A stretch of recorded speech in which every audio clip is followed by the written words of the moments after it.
Hey guys, welcome back. This is a story about what if Naruto rebuilt Uzushiogakure. Changes occurs when Hiruzen told Naruto about his own clan Uzumaki and their country in Uzushiogakure. Don't forget to subscribe to this channel and to leave a like in this video, and you can suggest any fanfiction with a link in the comments if you want me to read it, and check the description for the creator of this great fanfic and support them for making this fanfic. So let's start. Chapter 2. When Naruto first met the Baijuyu inside of him, he had been truly frightened, not of those huge eyes or its size, but the sheer amount of hatred those eyes directed at his presence. He was surely just an insignificant person the Baijuyu could squash under its massive paws, yet it could look at him with so much hate that his body trembled. Naruto had never felt something so powerful. Over the years, he has learned that it wasn't him specifically who was hated but humans in general.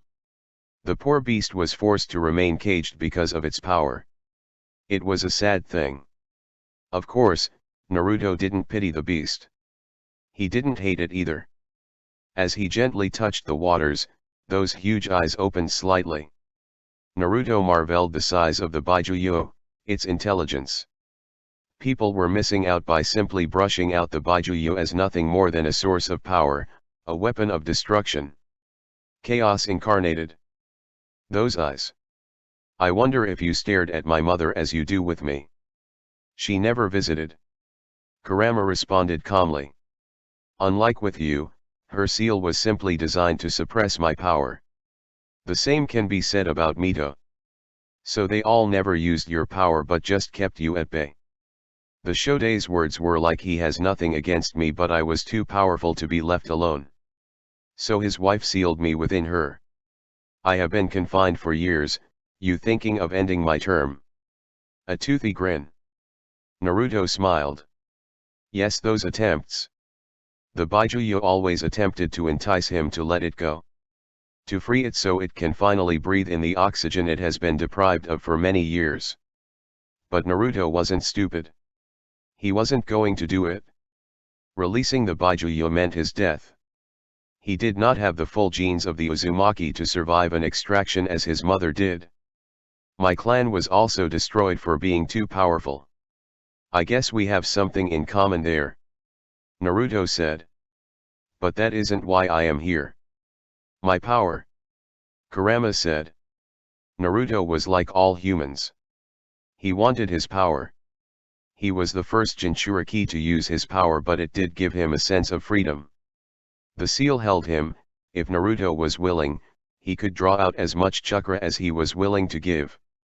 Naruto nodded. I wish to learn to control it once more. Kurama grinned. I thought after you nearly killed that hermit when you lost control you wouldn't want to try again. Naruto shrugged. It would be stupid of me to leave this power like this. You are strong and I am your host. It doesn't matter that neither of us had a choice in our union, the fact is we are together and I am going to learn to control your chakra. I'm not stopping you. Yes, because when I use the chakra, the seal weakens. I have been studying seals since I was 7. Although the old man never taught me anything special, he introduced me to Fuinjutsu and said it was the legacy of the name I carry. So I know what happens with the seal, and I know you laugh gleefully when I lose control. Kurama stared at the blonde for a moment before laughing menacingly. You lose control because you can't handle my chakra, human. Naruto shook his head. Yes, your chakra is potent and admittedly deadly to the human body, but it isn't the potency of your chakra that makes me lose control, it is the hatred. HMP. Kurama stared. If you can't handle it, then don't try to use it. I am hatred, it comes with my chakra. But you can make it worse because you want me to lose control. Naruto stressed those words. Look up. Kurama did and saw structures. He frowned. He knew the seal. Naruto clapped his hands. You are very knowledgeable about seals. Then again, you have always been sealed within seal masters. He said.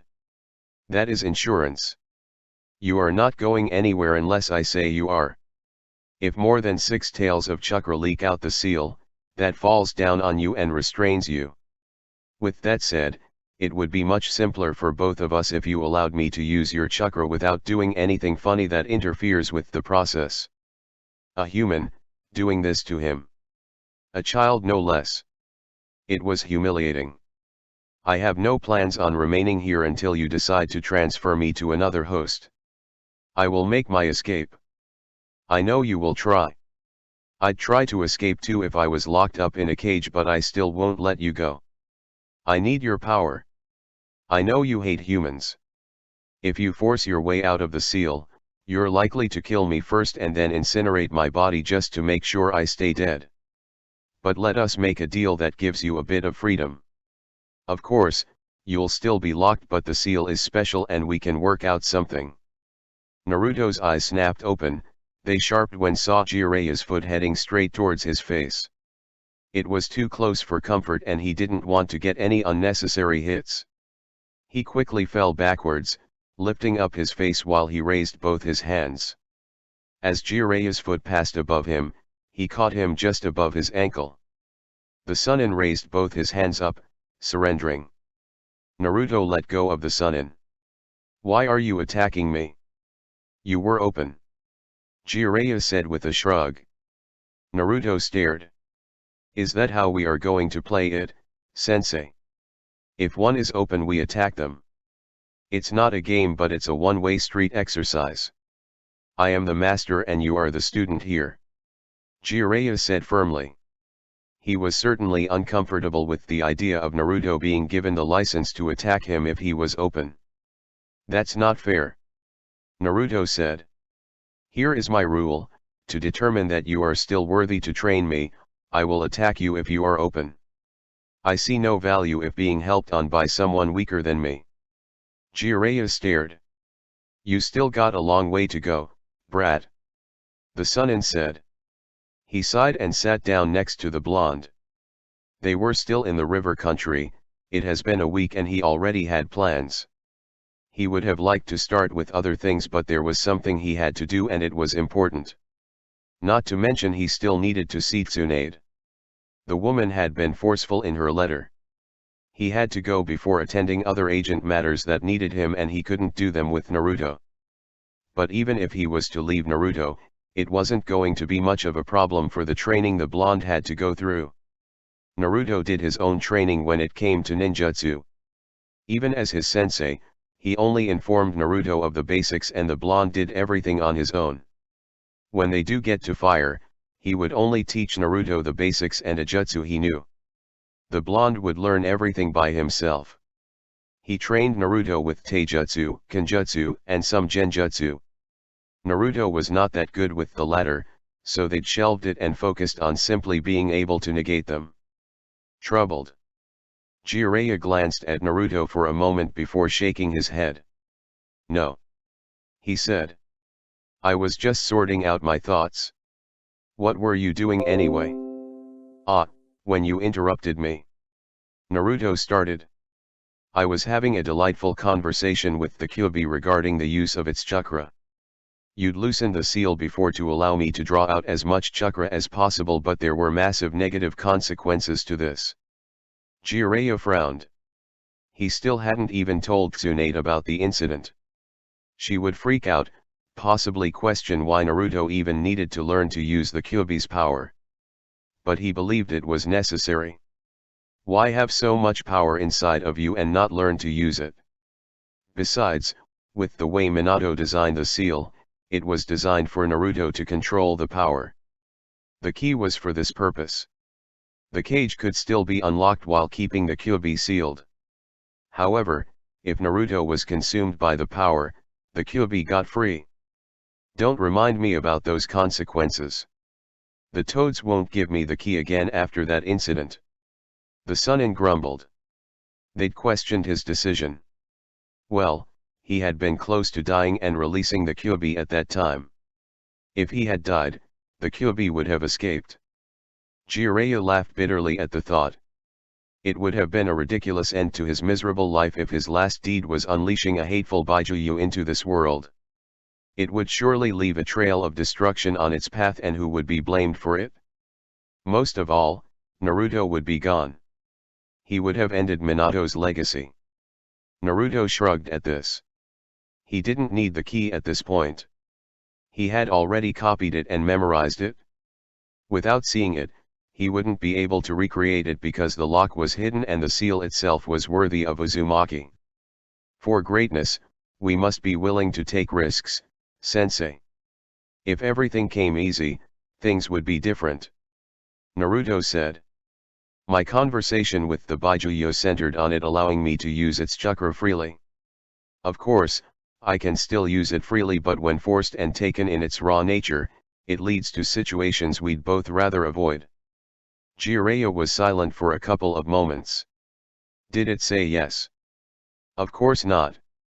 The Baijuyo wants to leave the cage. Naruto said with a shake of his head. Even so, I still want to learn to control its power. We are fine with at least 2 tails, but anything more than that, it becomes a problem. I'm okay with that, but you must understand that power alone doesn't determine things, Naruto. You can control the power of the Kyuubi and still be unable to do anything. Naruto smiled. Sensei, you should know there is such a thing as soft power. Believe me, I know and understand it. Orochimaru doesn't use his physical prowess to entice his mad followers, he speaks to them, a language they can understand. That is politics. But the power of words cannot be underestimated. You can change things with words. You can influence how people look at things with your words. But as shinobi, there comes a time when words cannot save your life or protect what you value. That is where this power comes into play, don't you think so, sensei? Jiraiya nodded. Sometimes Naruto spoke volumes. Sometimes he spoke like someone who was much older. But he was just a brat. And of course, these were just moments. That is correct. I see sensei taught you valuable lessons in life. It was necessary. Naruto said with his eyes closed. The villagers glared at me with contempt, they said things in whispers and it crushed me. There were no jutsus there and yet my life could have been destroyed. That is just one practical example of how words can change things. The bitter days that he hadn't seen much of. Jiraiya cursed his cowardice. Had he been a little courageous, he would have bothered trying with Naruto, but he did not. Even when he came, he watched from afar. His sensei had asked him, when are going to introduce yourself to Naruto? It didn't have to be anything related to his parents. The third was his beloved master. Naruto could have understood without too many questions. But he hadn't. He had said he couldn't do anything good. Sensei was really good to you, huh? There was sadness in his eyes. Naruto nodded. He was my family. He said and paused. A minute passed before he spoke again. When do we begin? Jiraiya gathered his thoughts for a moment. He gave Naruto a scroll and explained. This contains what you need in order to learn how to convert U-chakra into fire before learning to use fire-based jutsus. Like what you did when you learned to bend wind. Naruto shook his head. He returned the scroll back to Sunin. I know how to that. Jiraiya blinked. When did you learn?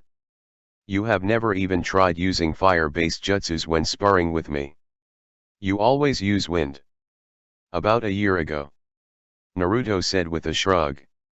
I have been putting focus on learning to use wind chakra and controlling the air around me. This requires maximum focus. I couldn't allow myself to be preoccupied with something else. More than a year and he never said a word. Not a damn word. But then again, given that shrug, it was apparent that he didn't take it as something serious.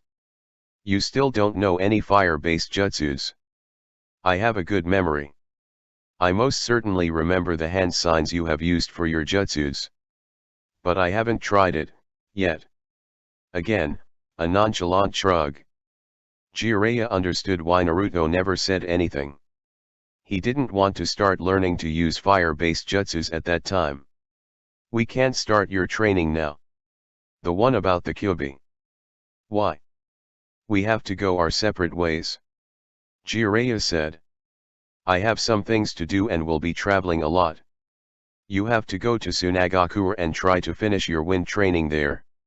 The environment is very conducive there. I will send you a message once we are done and we can talk about concluding things. Last time I checked we didn't have a good relationship with the hidden sand. Suna had invaded the leaf and they had ended up fighting. He had fought and defeated Suna's Jinchuriki. Had Konoha had bad leaders, it would have certainly marched to decimate the sand. But good leaders avoided such bloodshed and were working on something else. That has been resolved. Jiraiya said. Tsunade soothed things out, but there are still some people who are wary. They did betray us, they can do it again. At least some people are thinking that. Naruto looked thoughtful for a moment. Then I must confirm how things are there before they take things to the next level. My training is nothing more than convenience. Jiraiya grinned. You're not a bad student, he said. Kakashi always spoke about reading underneath the underneath. Naruto said with a shake of his head. The desert is going to be unpleasant. If you get caught in a sandstorm. But it should be fine. You can always consider it a training trip. You really do like trial by fire, sensei. You threw me in a deep pit to get me to learn how to summon the toads. Naruto stared. One of these days, sensei, you'll be drunk and wake up sleeping next to the old hag while posing nude. Jiraiya shivered at the thought of Tsunade seeing him naked before her when waking up. She'd kill him this time around. Let us not go that far, he said nervously. I sent a message to the Subaka family to inform them of your visit. I thought it would be suitable they know. Naruto nodded and looked up into the sky. I'll camp by the border tonight and enter the desert before the sun rises, he said. Don't try to learn using the Kyuubi's power there. We don't want you accidentally leveling Uzushiogakure to the ground. Jiraiya said. He could actually see that happening. The Kyuubi had enough firepower to do that. The only way he had managed to even survive was through suppressing the chakra. If not for Fuinjutsu, he would be dead, literally. We shall see. Naruto responded with a shrug of his shoulders. A day later. Hidden village in sand. Traveling documents, those were essential. If you were going to walk through the gates of any hidden village, you needed them. It didn't matter if you were wearing a headband or just a civilian, you needed papers that showed who you were and where you come from. Security reasons.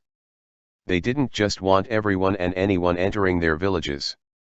Spies and dangerous criminals could walk through the gates if not watched, and that posed a serious risk to a village. Naruto looked up into the sky. This was his first visit in this village. He didn't know where to turn to. He didn't know anything. Perhaps this was why Jiraiya had contacted the Subaka family. Naruto didn't actually need them to get by.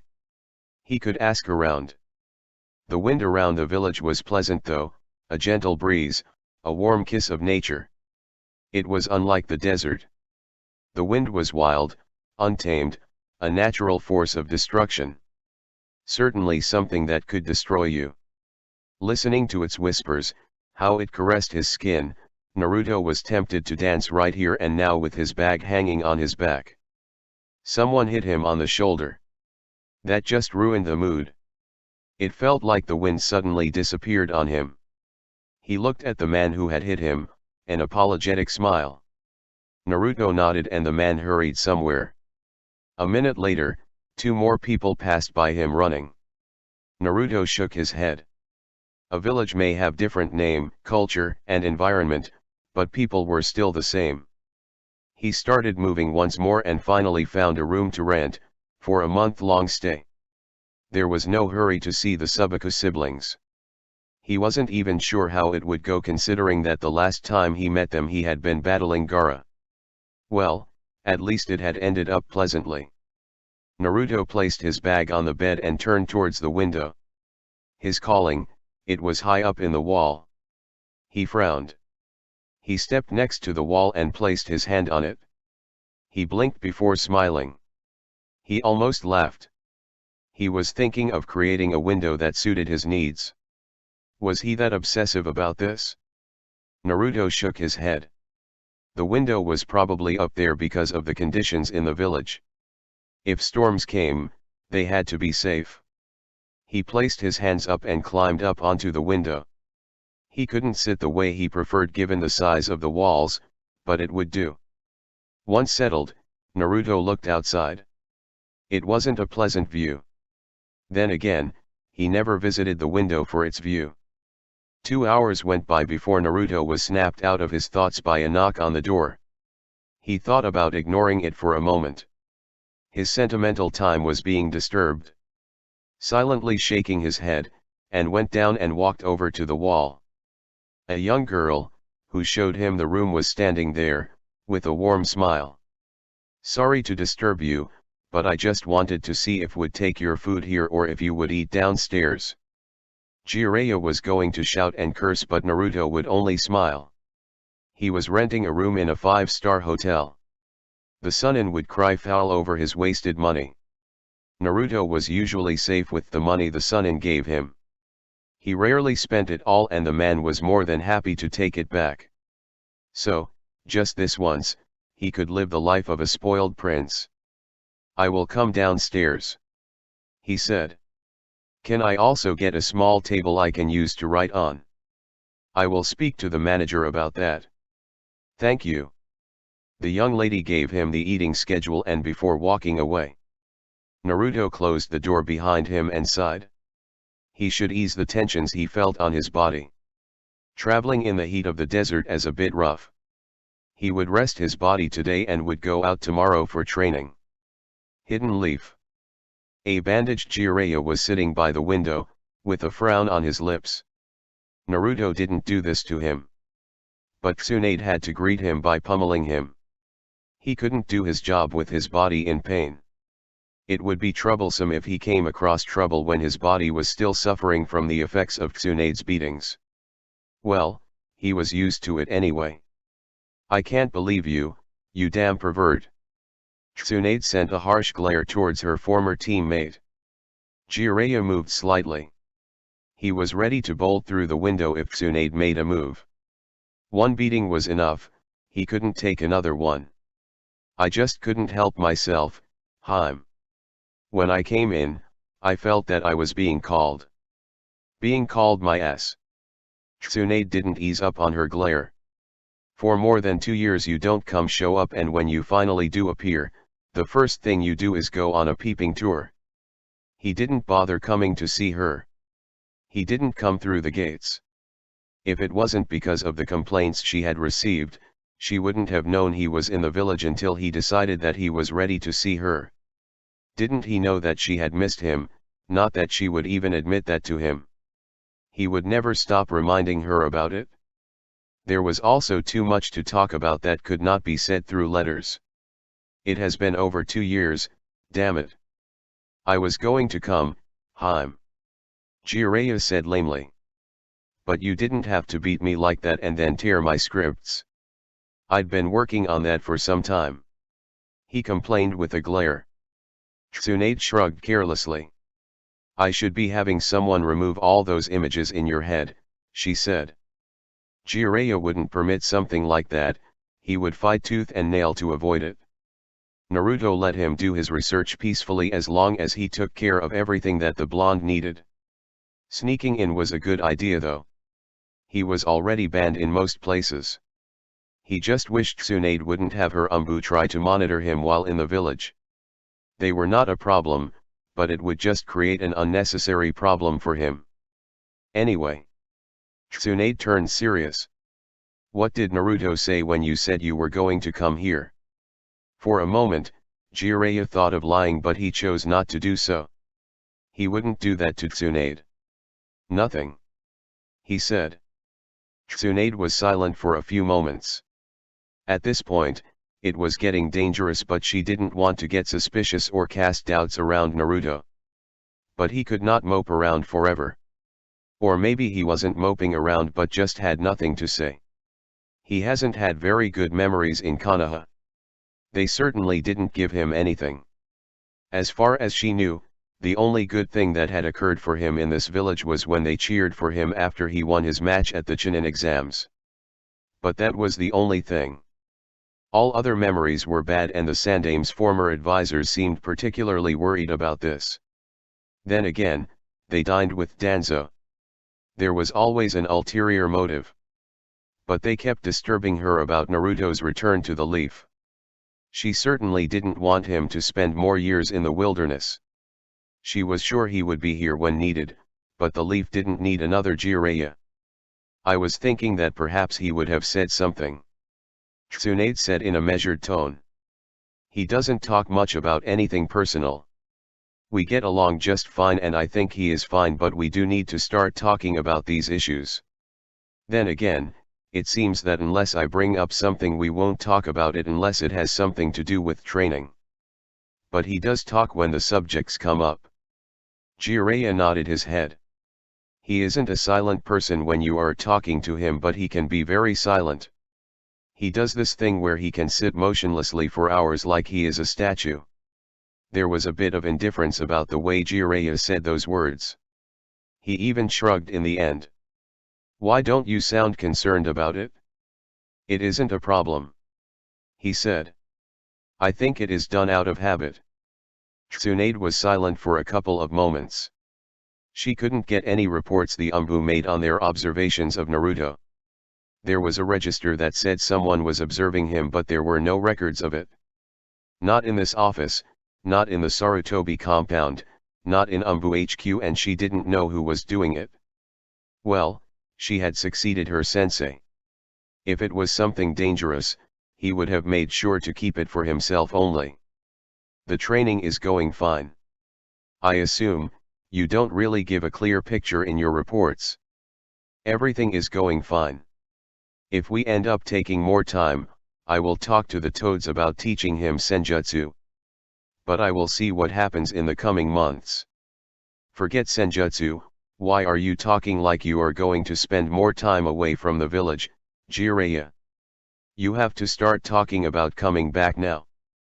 There is a limit to how much I can tolerate this.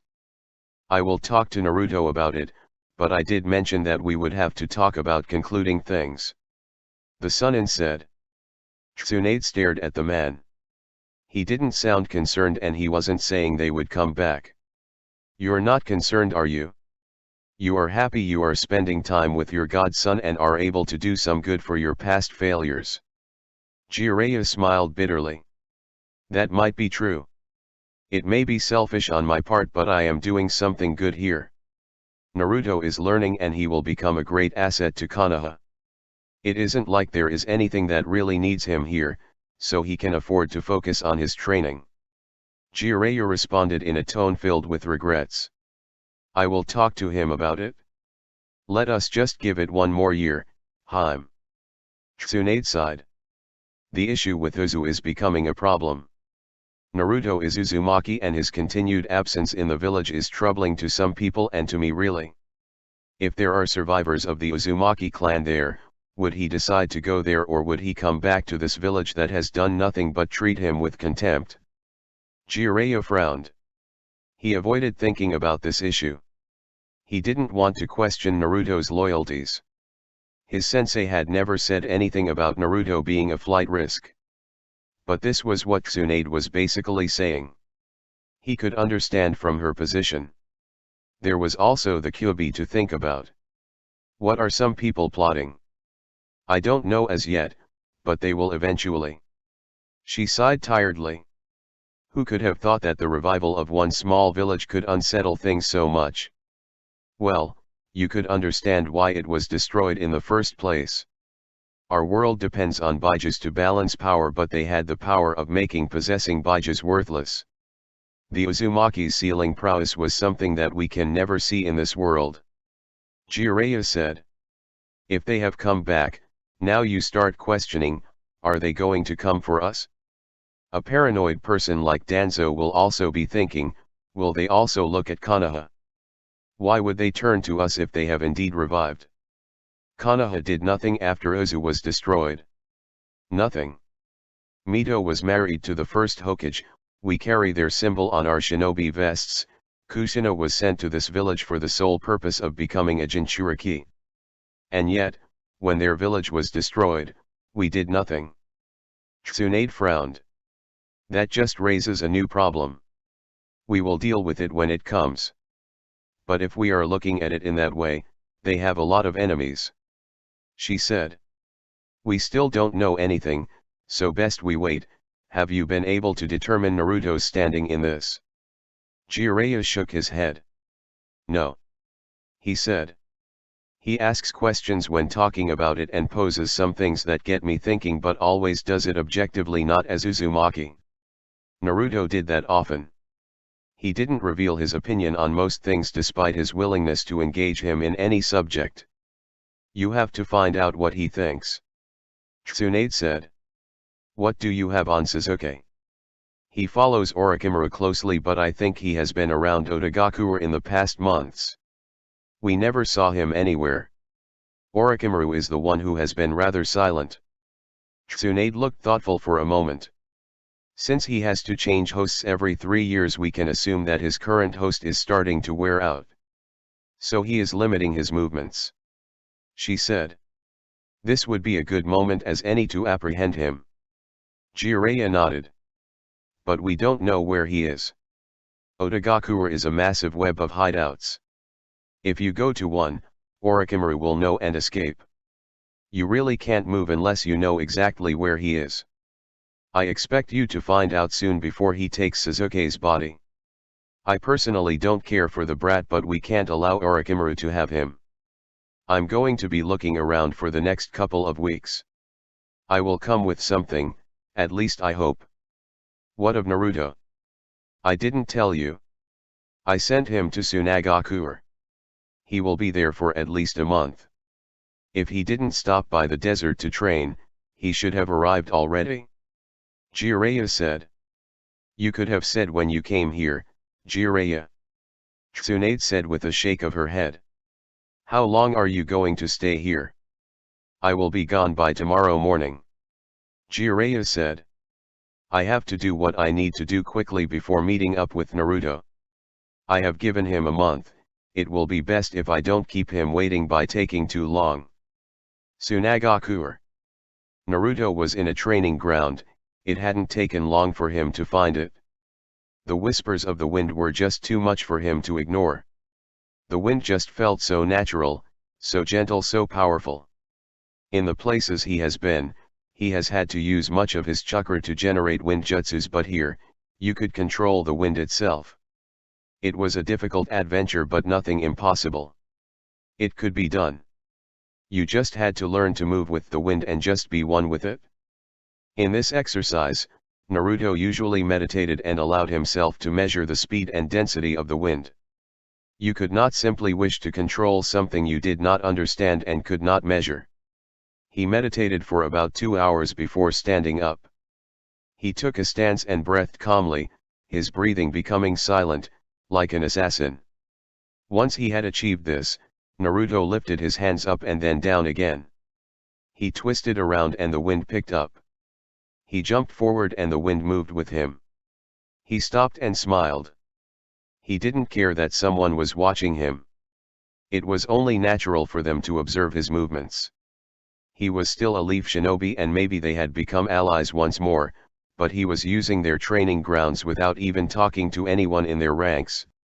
And by now, they probably knew that he was a Jinchuriki of the Kyuubi. If they were willing to let their Jinchuriki run loose in Konoha, they'd think the leaf would do the same. Naruto shook his head. Wasn't it something that such thoughts hadn't disturbed his breathing? Then again, for how long has he been doing this? The days in the forest of death, the days sitting by the window of his apartment in the leaf. It has been long. Many years. It was only natural for him. But he had forgotten when he started hanging out with people. He shoved the thoughts to the back of his head and returned to his training. He waved his hand across his chest, picking up wind, this time around, with dust. He tried spinning it around, but it fell down. His concentration.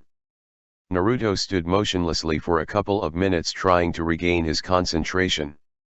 Once he was satisfied, he started moving. He waved both his hands, moving the gentle air around him. He needed to move with it. He started walking around along with the wind. He did jumps while controlling the wind, moving it with him. He did this for an hour before halting. Naruto waved his right hand front of him in a quick motion. His sand picked up, like a wave before it once more returned to the ground. Naruto clapped his hands together, while standing motionlessly. Sand picked up around him and then started twisting. It was like a small gentle storm. Naruto was moving around with the storm, dancing around the training ground. He stopped, with the dust returning to the ground, sweat on his forehead, breathing a bit labored. Temari stared at the blonde she had seen in Konoha. At first he had been unimpressive, just another brat, but then he did something she never thought would happen. He defeated her brother, even though Gaara had even transformed. It was something she could never forget. He had sacrificed himself that day. He could have died. Gaara could have killed him, but he defeated Gaara and returned her brother to her. Now he was standing there, looking at her. He had grown, he still looked slim, his hair was long, reaching over his shoulders, and it looked like it was never cut because it was messy, but it could be because of the dance he was doing. He was dressed long black pants and a black long-sleeved shirt with a swirling symbol in the front. He had truly grown, a bit of something to look at. That was impressive. Temari said, walking over to Naruto. Naruto shook his head. He had a small smile on his lips seeing the blonde kunoichi. It was nothing, he said. Just requires a bit of concentration and energy. He paused. You don't have a problem if I sit down, do you? I am a little worn out then. Look. The exercise took out a lot from me. Temari shook her head. She glanced at him with a curious eye as he settled down. On first look, it appeared that you were controlling the sand, but that isn't it. Naruto glanced up at the blonde. Subaku no Temari. The eldest of the past Kazekage's children. As far as he was concerned, this village has yet to elect a Kage since Raza was killed. This was the daughter of that man and a brother to the puppet user as well as Gaara. His memory of her was when she brutalized Tenten during the Chunin exams and looked irritated when Shikaku quit in their match.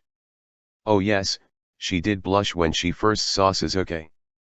What is so funny? Temari more or less demanded. Naruto shook his head. Sorry, I was thinking about something. When we first met, you blushed when you saw my former teammate. Temari sent the blonde a slight glare. She didn't want to be reminded of that moment. I thought he was good looking and impressive, but he was a rude person, she said with a frown. Well, you looked delightful in person to look at first glance, but were rather brutal in your battle, Naruto said. First glances don't always reveal everything, do they? Temari looked away from a moment. He had just complimented her. When was the last time someone did that? Oh yeah, it almost never happened. She was the sister of a bloody killer. Even though Gaara had changed, to the people of this village, he was still the bloodthirsty killer who killed people just for looking at him, a bitter past that just didn't seem to stay away from them. She coughed once before responding. No, they are not. I'd brushed you off at first glance. You looked like some weak brat who was just playing shinobi with a headband. But you truly are impressive. No, you shocked me. I didn't think you'd be able to defeat my brother. Naruto smiled. Well, there is really nothing that is impossible, he said. Brother, you are speaking of him fondly. Last time you were truly afraid of him. I guess things really did change after my fight with him. Temari nodded with a smile. They did. I guess that is thanks to you, she said. I am a Jinchuriki, perhaps it is the territory, Naruto said. You really have a clean eye to be able to tell that I wasn't manipulating sand but rather wind. You are looking down on Suna's strongest wind user, Temari said proudly. Oh really? Naruto said curiously, a little charming smile on his lips. Temari thought he was mocking her. She looked at him sternly. What is with that response? Naruto shook his head. No offense, he said with both his hands in the air. He looked up in the sky. I have been around and I haven't come across anyone who says they are the best in their village when it comes to wind. Then again, I have mostly been dealing with civilians. I am also a wind user, as you saw, so that makes me curious. Temari stared, looking at him skeptically before finally accepting his response. Any reason you didn't to see us when we were expecting you? This is my first time in this village. Temari stared, unimpressed by Naruto's response. Are you trying to say that you didn't come because you don't know where we live? She asked, a bit rhetorically. And yet you still found a hotel to stay and even managed to make your way to a training ground. She paused. How stupid do you think I am? Naruto didn't respond to that trick question. I wanted to look around the village by myself without my hosts because it is my first time being here. Being able to navigate around unfamiliar places is important for shinobi. You're not always going to go to places you know. Temari was a bit embarrassed for her rant. She jumped to conclusions. She glanced at him at the corner her eyes, he had his face staring at the sky, his eyes clear. She couldn't read anything from his face but he had stopped smiling. Sorry. It was truly difficult saying that. Naruto shook his head. I led you to it, he said. Temari stared at him for a moment trying to understand the meaning of those words. She couldn't figure it out, so she ended up just shaking her head. It would be of service to us if you came to our house, we are your hosts after all. I'm staying here for at least a month, besides that, I am more comfortable in my own private space. Naruto said calmly. But invite me tonight for dinner and I will come. Temari blinked. It usually goes the other way around, you know. She said. You can't always confine yourself to the norms. Naruto said with a shrug. He then held out his right hand. Temari looked at it for a moment before helping him stand up. I need to rest up a bit and do some reading, but before that, you won't have a problem showing me to your house, yes? He paused.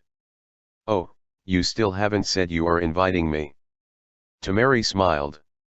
He was certainly a bit weird. Then again, she didn't deal with people she casually talked to like this. You are invited? She said. Come on. She said and started walking away. Naruto walked by her side silently. He only spoke when they arrived at the streets of the village where people could see them.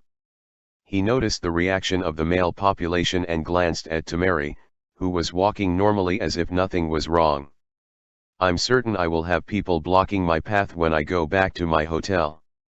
Temari glanced at him for a moment before responding. Why? How often do you walk with a young man around here, Temari? Temari was caught off guard by the question. It took some time for her to stutter a response. Why are you asking that? Oh. Naruto smiled. Well, that reaction is a bit interesting. I'm guessing you don't do that. Surprised, I am truly surprised. I mean you are a beautiful woman, I thought both lustful and mad in love boys would be throwing themselves at you. Temari frowned. They can't do that. They are afraid. She paused, shaking her head. They are afraid of my brother. She didn't explain why. And thank you. For. Naruto knew why, he just wanted her to say it. She was a tough person but yet still innocent. And he was used to dealing with the perverts that Jiraiya surrounded himself with. Not only that, but in the bars he visited, he saw some crazy things. Alcohol was a mad demon. Temari sent Naruto a look. Naruto laughed, raising his hands. Forgive me for that. He said. I just thought it would be adorable if you said it yourself. He said. But there is no need to thank me. I am not giving you a favor by complimenting you. You just need to smile and appreciate it because that is the truth. He put on a thoughtful look for a moment before speaking again. Well, I can't think Gaara would compliment you and your other brother. Naruto shook his head. What of my other brother? Naruto shook his head. Nothing, he said. He didn't step into Tamari's house, he just looked and then turned around to leave. Tamari offered to walk him to his hotel but he shook his head. It was a gentleman's duty to walk a lady home. Her reaction had been a bit amusing once more. Later night. While there was no emotion in his face, Gaara was a little happy knowing that Naruto was going to come to have dinner with them. The blonde had told him some important words that changed the way he views life. He was content with his life as he was and the voices had died down. He could now sleep peacefully. It was perhaps safe to say he was at peace. He wouldn't go as far as to say he was happy, but all was well. His siblings didn't look at him with fear and that was fine. He still needed to do a lot to change things for his past behavior. If people hated or fear him, he could understand. His actions hadn't been just and he could not excuse it by any reason. He had been wrong and he was working on to correct those wrongs. He could only thank Naruto for this change. Why didn't you invite him to come stay with us? Gaara asked his sister. He had returned a bit late. Training with Baki and meetings with people who couldn't stand before him without their knees trembling was exhausting and it took too much of his time. I did and he said he was fine being alone. Tamari said. Alone, this word got her thinking. Naruto was like Gaara. He hadn't been batshit crazy, bloodthirsty, and frightening, but he had been lonely. He didn't have family, and he hadn't had friends. A miserable existence. The fate of Jinchurikis wasn't pleasant and with what she saw with her own brother, she could understand. We do have enough room here. Gaara said. He couldn't understand why Naruto wouldn't want to come here. But if someone didn't want to do something, you didn't have to force them, lest you make them uncomfortable. Well, that is his decision. He said. Isn't it fine as things are? Kankuro said. The letter didn't say we had to give him a place to stay. That may be true, but we were asked to make him feel comfortable, and look out for him while in this village. Gaara said calmly. A woman who helped around the house came up with Naruto to the dining room. She then walked away. Tamari realized, Naruto was dressed differently from earlier.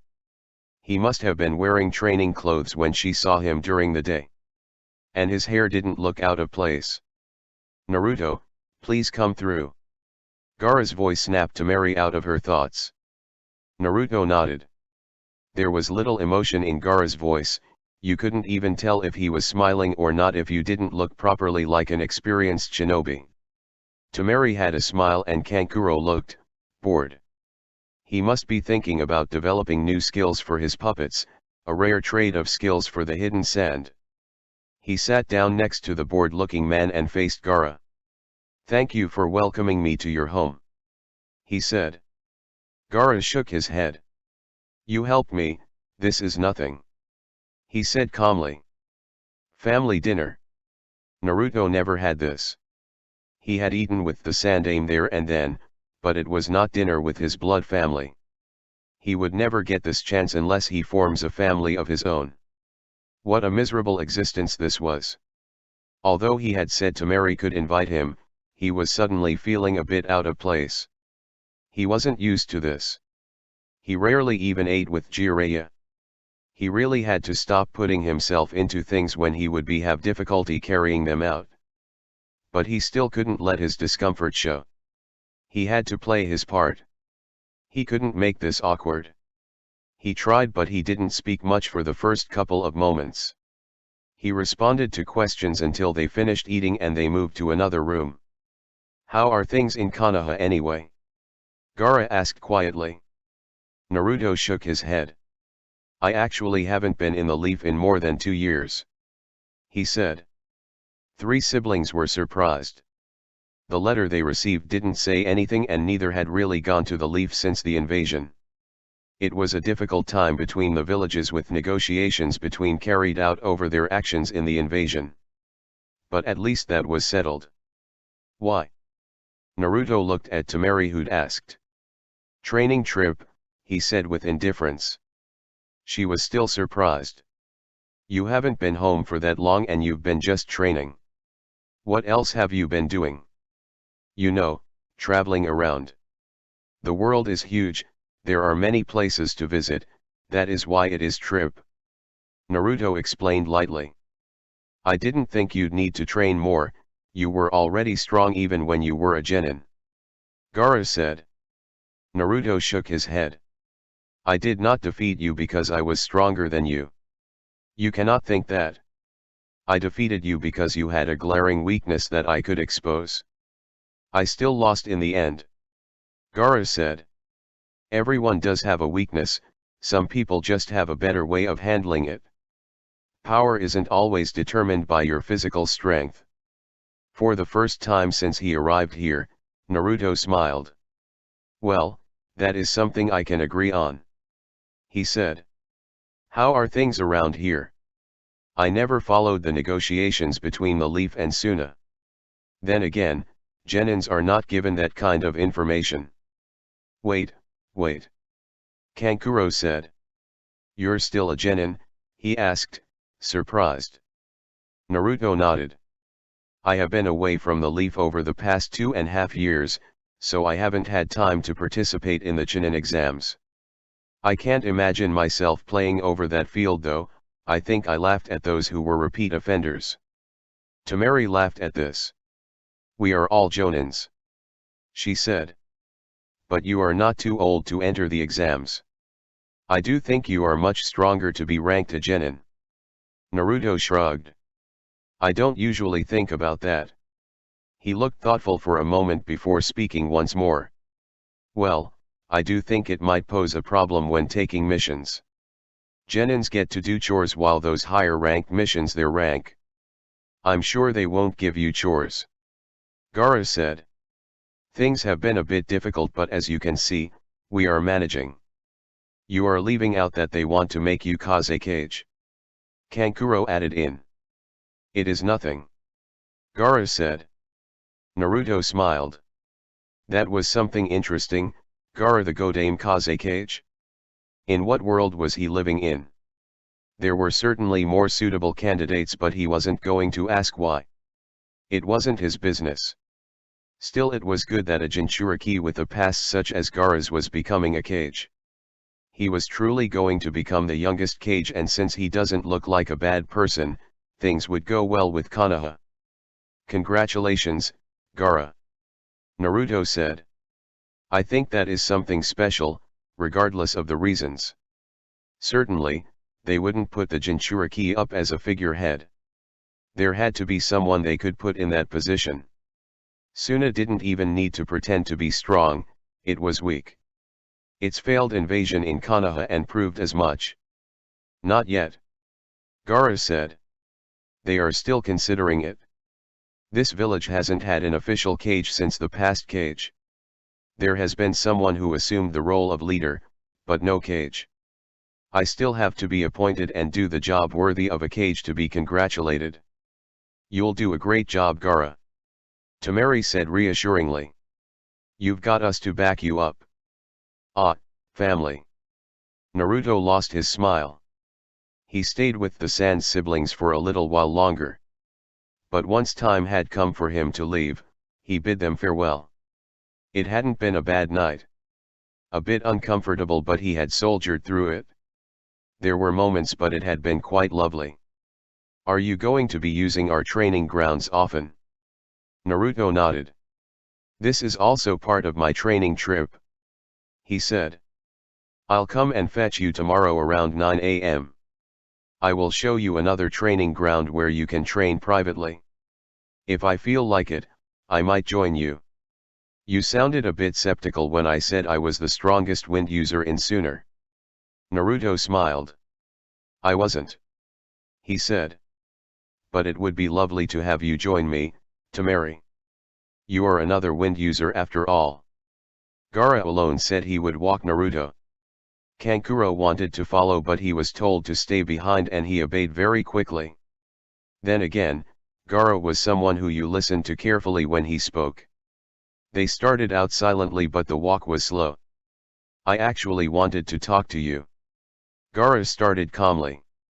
I have come to consider you as a friend. And I hope that we can be friends. It can happen. Naruto said. There was nothing stopping that from happening. It was either he said he didn't want to make friends or Gaara was just too much that he decided it wouldn't work out. There was nothing wrong with making friends either way. I thought so. Gaara said. I'm not actually being made Kazekage because of my abilities, the village council just fears me and they want to keep me happy and in control by giving me this responsibility. They probably think I will wake up one day and destroy them. My change hasn't done to anything to lift the burden, it has made them even more suspicious since they can't tell what I am thinking. They are putting me here to say, we trust you and want you to lead us, but I know the truth. Even so, I will accept the job. They probably think I will fail, but I won't. I have done many things that I will probably never earn forgiveness for, but I still want to do something different. I want to correct what I did in the past. I cannot erase the past, but at least I want to protect the future. And for those who I never wronged, perhaps they will remember me for the good work I did. But even if they choose to remember my past, that is fine. Naruto was honestly surprised by those words. He was silent for a couple of moments as digested them. Forgiveness is truly difficult, especially when you have filled your heart with nothing but hate. But it only damages those who hate. I have never truly seen anyone who stepped out of the darkness to march in the light in the same way as you. People never truly want to accept that they were wrong and they are more willing to pretend that the past never happened. It's safer than apologizing. People want to be forgiven but not willing to do everything to be forgiven, and when they are not forgiven, they turn backwards. You are willing to walk your path even if people do not forgive you, even if people choose to remember you for the dark days, that is special. Naruto looked up to the heavens for a moment. You have taught me something important and I will admire your courage and willingness to stand in the midst of those who hate you and still do good. That isn't something people are willing to do. A couple of weeks later. For how long has it been since he came to this village? Weeks, and there was still no word from Jiraiya. The Sunin had a way, don't contact me, I will contact you. He didn't even have a way of contacting the Sunin except through the toads. But the time here hasn't been all disturbing. Quite honestly, it has been refreshing. And he learned a lot of things about this village and the Sand siblings. It was truly apparent, Gaara wasn't the most loved. It just reminded him of his past in the Hidden Leaf, but at least Gaara could explain why they hated him. Nevertheless, he was truly a menace in the eyes of the villagers, and yet, he was still willing to lead this village. It also didn't make things easy for someone like Temari. She was honestly a beautiful person.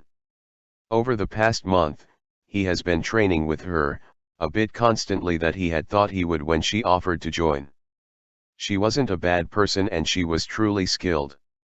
But at this stage, she wasn't going to get loved in here. People feared her brother. And he had noticed that Gaara was a little protective of her. If someone hurt his sister, the old Gaara was certainly going to come out and there would be a sand burial. Thinking of this, Naruto laughed. Someone is going to think you are crazy one day, you know. Temari said with a raised eyebrow. Naruto shrugged a bit carelessly. People will always have an opinion about other people, Temari. I have to come to learn that with being human, you think about what you see and you form an opinion of it. I generally don't care about what people think of me. The indifference, Temari realized, it was something he had about a lot of things. He smiled and spoke well, but he was obviously indifferent to a lot of things. He had opinions, but it wasn't always personal. Even now, she really didn't know a lot of things about him personally. Just because he talked and talked didn't mean he opened the doors. No, perhaps the talking was a way to keep you busy.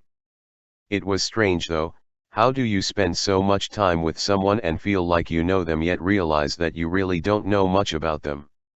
What did she know? Personal things. His views. She could never tell. He used I, but there was always a lack of emotion in it, a general lack of connection between what he was saying and himself. Was it purposeful perhaps? You're staring, Tamari. He was looking at her with those clear blue orbs. They were clear, almost pulling you inside, and yet, there was nothing inside. I was thinking, she said. Naruto was careful about these things, so he didn't ask what she was thinking. He could almost assume what she was thinking, but he wasn't sure. I would assume so. That was it. Tamari could never tell what Naruto was thinking. That was the issue. She had no idea what Gaara was thinking, but she felt that there was no disconnection between his words and thoughts. She had a nagging feeling that there was with Naruto, and it was very big. Are you here for a session, or do you find something interesting in my body that you like? Naruto asked, smiling.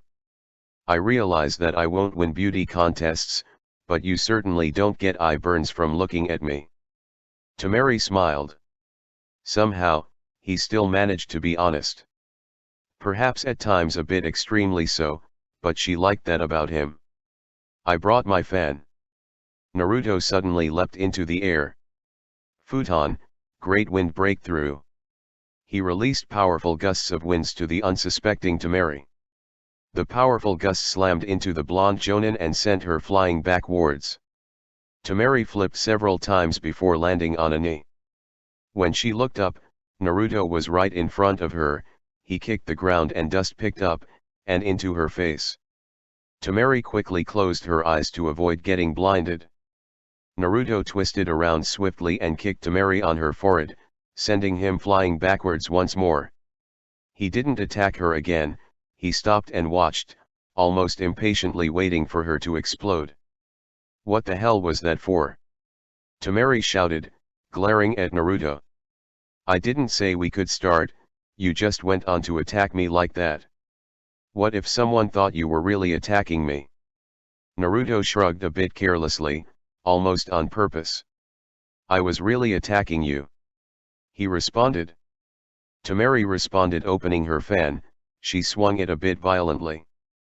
The fan released multiple blades of wind that sped towards Naruto. He knew they could chop down a tree, the blades. It was that dangerous, and yet, Tamari released such a jutsu. She was mad at him for his careless response and was enticing a response from him. Well, she was asking for it. He did hand seals. Violent sandstorm. It was like a blow of wind. Sand picked up, twisting violently and in great speed. The jutsu didn't travel much. It was short range and could be used for defensive purposes, but the speed of the sand within the storm could blast through human flesh. The jutsu blocked Tamari's before dying down slowly. Tamari flashed behind Naruto, some distance back. She attempted to swing her fan, but Naruto suddenly appeared in front of her. He stopped her from swinging her fan by grabbing it forcefully and then pushed her back. Tamari quickly recovered her balance and stood still. You should really work on your short-range skills. I dislike depending on one thing because the moment you lose it, you're out of your comfort zone. Jiraiya taught me Kenjutsu, but you'll never see me carrying a sword. However, when the situation comes, I am able to handle it. Tamari was a bit annoyed by that lecture. If you want to see my taijutsu skills, we can have a go. Naruto shook his head, smiling. I've seen it, and I don't want to get hit by your fan again, he said. Tamari was silent. You're a bit rough though, she said, massaging her temple where Naruto kicked her. He wasn't very merciful. There were those who said they couldn't hit a woman, Naruto could hit. And he did as hard as he could. Perhaps that was the good thing about him. He didn't take it easy on her. He fought seriously. Gentleness is when we are naked in the bed, Temari, well, unless you like it rough. Bam. The fan landed on his left shoulder. A flustered Temari was glaring at him, trying to fight off the image Naruto had just painted on her head. It could be that he was a pervert. But he really did like teasing her. Was it because she was innocent? I'm going to shove this fan down your throat if you keep saying things like that. While massaging his shoulder, Naruto still laughed. Don't be like that, Temari. You are not a child anymore. And I am helping you get used to such talk. You are already at that age. Naruto didn't mistake that Temari was older than both Gaara and Kankuro. And of course him. How can you be comfortable saying things like that? You get used to it. Naruto said. My sensei is a man who proudly claims he is a super pervert. If you spend time with him, you'll pick up things. There were days I used to receive nosebleeds seeing him with women, but I am used to it. And I hang around that ground as well. They say things a bit for graphically while touching you. Temari had to mentally slap herself from imaging Naruto with a woman, touching him while whispering things to his ears. That happens in the bars? I know you go there. Naruto shrugged. I don't go there to meet people or do anything. Why do you go there? Naruto was silent for a couple of moments. He was thinking if he should answer or not. In the end, he responded. Observation, maybe drunk people amuse me and I go there for the show they put out. Aside from madness, what would you observe? That madness. Naruto said. Madness aside, you see many people in bars, happy, sad, miserable, lost. People go there for different reasons. Some are running away from their problems, some are busy making deals, some are exchanging information, and some are with the wrong crowd. You see many things in a bar full of people. Why would you want to observe such things, if you are not going to do anything about it? Naruto shrugged. Who knows, maybe it helps me understand people better, maybe I don't even go there for that only but just want to get drunk and forget about the troubles of being a shinobi. He shook his head. If you want to see Garo liven up a bit, take him there and get him drunk. Temari tried to think about it but she couldn't even form an image because she could never imagine her brother getting drunk. Would he even agree to go to a bar and drinking? No, he would not. If he does, it was just 1 cup, and he'd nurse it for 7 days. I don't think that will happen. Temari said. Are you done for the day? Naruto nodded. I have always been curious. Temari started slowly. You are always in your hotel room from noon till late, what do you do alone? Naruto looked up into the sky for a moment before looking straight at Temari. In my first year at the academy, I had no friends, no one. The kids avoided me, and their parents openly told them not to play with me. During lunch breaks I sat alone, being ignored. In the streets, people looked at with contempt, so after classes, I would immediately go back to my apartment and sit there. What would be the purpose of going out if people didn't want me in the streets? Naruto asked before shaking his head. Perhaps these days I do it out of habit more than anything. That was perhaps the first time he said something about himself without looking indifferent, without shrugging. She felt, those were his thoughts, his experience, that was the question he had asked himself back then. Temari felt sad. Yet, she felt there was something she was missing. Temari felt sad, realizing just how miserable life had been for him. What were you thinking about while alone? Naruto merely smiled. Temari realized, she wasn't going to get a response. You ever thought of breaking that habit? I hold things of the past too closely, just can't seem to let go easily. Naruto said. There was the indifference, yet this time, Temari didn't feel annoyed by it. It isn't that much of a habit, is it? Perhaps not. Naruto responded calmly. A couple of minutes later. When Naruto arrived at the hotel, he found a message waiting by the window. Jiraiya, he thought. He opened it. Tanzakugai in 7 days. He could do that. But he had to leave as early as tomorrow. He wanted to travel slowly by the fire country. He could speed through the river country and rest once he crosses the border. Hidden Leaf. Danzo, we have to do something about the Kyuubi's Jinchuriki. Koharu said to the Warhawk. It has been more than 2 years and he isn't coming back. Tsunade isn't even saying on the matter. Danzo didn't react visibly to this. This was a troublesome issue, yet nothing new. But with Tsunade present, he couldn't get close to Naruto. Well, with the blonde outside of Konoha, he could make his move. Jiraiya wasn't always with the Jinchuriki. The Sandaime had stonewalled all attempts to get close. He had blocked him and threatened him. His former teammate was willing to turn a blind eye on most things, but when it came to Naruto, he had been immovable like a mountain.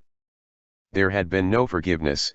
Even Koharu had been told that she wasn't to bring out Naruto when they talked unless she was asking his health or how he was doing in class. If she persisted, she would be sacked as an advisor. He is a flight risk and we cannot afford to lose the Kyuubi. We have already lost the Sharingan, we can't afford this loss. Danzo didn't generally care for the boy, he cared for the Kyuubi. He is currently in Tsunagakure training there. Suna, have they selected a cage, yet? No. He said. If I had my way, we would have just taken control over it. There wouldn't be a need for a cage, but Tsunade has been unwilling. Well, for someone who has fought in wars, Tsunade can be quite naive at times. Koharu said. What are we going to do about the Kyuubi's Jinchuriki? I have a plan. Danzo said. End of chapter.